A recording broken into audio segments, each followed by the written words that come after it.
Lakers are set for a Saturday showdown with the Denver Nuggets. The purple and gold have won 4 straight and currently sit at 4th in the West. Center of attention, DeAndre Ayton, coming off a strong performance Thursday night, finishing with 23 points, 10 boards for the big man. But no star shine brighter than Luka Doncic. How about 51 points, 10 boards, 9 dimes in the win? Lakers and Nuggets, they tip things off at 5:30. So we say hello and welcome to Access Sportsnet Lakers, brought to you by Mercury Insurance. Sally Clifton alongside the Hall of Famer, big game James Worthy, our man in the middle, Mike Bresnahan. Good to see the both of you this Saturday. Money in the middle. You don't know that song, do you? That's MC Light.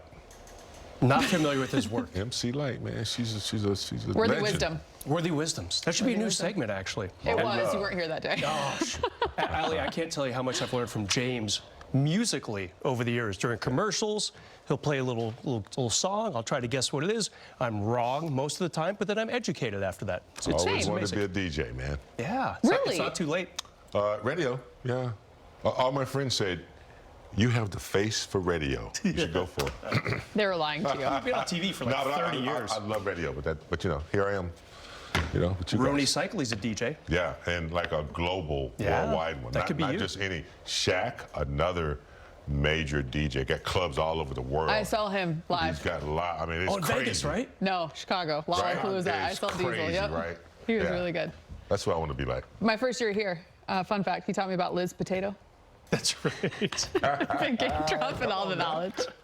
Wow, we got to talk about a game coming up in a few minutes as we take a look at the Lakers coming into tonight. They're 41-25 on the season, sitting 4th in the West behind the Rockets. And they've been rolling lately. 7 wins in their last 8 games. Crypto.com Arena has been a strong spot for them as well. 22-12 at home this year. During this recent stretch, they're outscoring teams by about 13 points a night. So momentum definitely on their side. Against Denver this season, it's been split right down the middle at 1 win apiece. So it's a big matchup. Obviously, the last one between these two. Winner gets the tiebreaker. Only a few games, if you've been watching anything about the West this season, separating the 3 and 7 seed.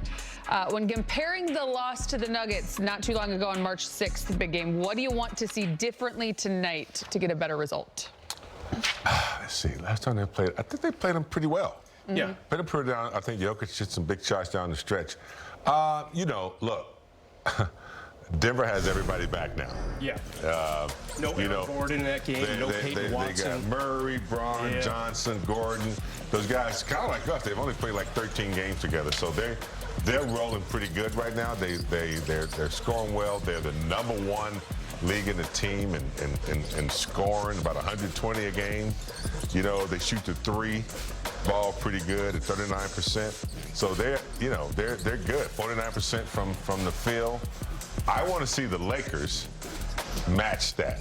First of all, they need to defend. Gordon is back. Murray, you know what Murray does to us. They have to think defense first, and that includes defense till the end. And when the 24 seconds to get defense, get the rebound. They also got to utilize, you know, their big 3, but I think more the big 2, Luka and Austin, and allow them to get Ayton involved. You got to put some pressure on Jokic, you know, with those type of plays right there. Lobs, Rui, 7 rebounds in the last game. Got to meet their physicality, but defense, and it's got to start early with guys like Murray and Gordon's back. You know, they're dangerous. So defense has to be your #1 priority. Yeah, I love that, James. And as you alluded to, you know, Denver was shorthanded last week when they played the Lakers. But so are the Lakers. You know, DeAndre Ayton, 5 minutes into the game, he gets hurt. He doesn't come back and play against the Nuggets. I think that hurt them a little bit. And if you take a look here, I mean, just razor-thin margins, Ali, in the standings right now between 3rd and 6th place, with the Bergens Suns hanging out there in 7th. James, these next couple days, these next few games, I should say, absolutely huge. You've got the Nuggets. They're a half game below you in the standings. Then you got 2 games in Houston. You're tied with them right now for 3rd. Houston does have the edge because they're 1-0 in the tiebreakers. But, Ali, you already mentioned it. A lot on the line. There's the graphic at the bottom of your screen. The tiebreaker at stake here. You want to win every single tiebreaker against Minnesota, against Denver, and against Houston, because those are the teams all jumbled up in this Eastern Conference sandwich. And you've just got to make sure you kind of keep those teams at bay. And James, you hit defense. Listen to Denver the last 3 games. They scored 126 against OKC, 129 against Houston, and then 136 against San Antonio a couple days ago. No Wemby in that game, but still, this team can score, Allie. There's no doubt about it. And they proved they can come back from like 20 plus, 83 points in the second half against one of their wins. So they're dangerous right now, fully loaded with all their guys back. So this is going to be a big test for the Lakers. But we're at home, got to win. Yeah. Very pivotal tonight, but just also the crucial stretch that is on the horizon for the Lakers as we check in with Mike Trudell, our Lakers reporter, joining us from downtown at Crypto.com Arena. Hello, Mike. Hey guys, welcome downtown.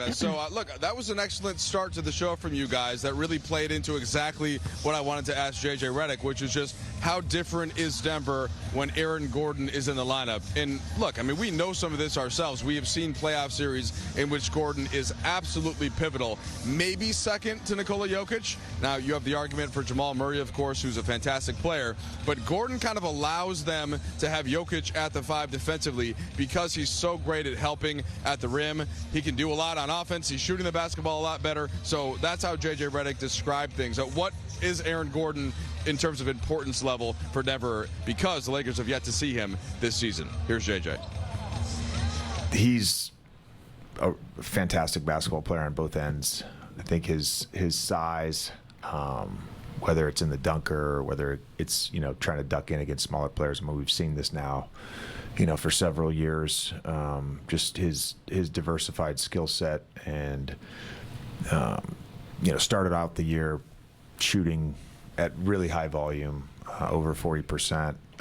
But he's still at a little under 39. He's shooting the ball well. He's putting a lot of time on that.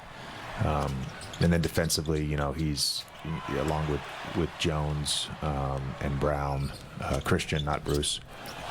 Those 3 guys are their best defenders. Lucas told us that from February to May of last season, he was just going through so much that it was kind of a shock to the system. Clearly, there was a different comfort level from him the start of camp than that stint. But even from the start of camp to now, have there been ways that what ways have you seen him be more comfortable, take more of an assertive role with this group?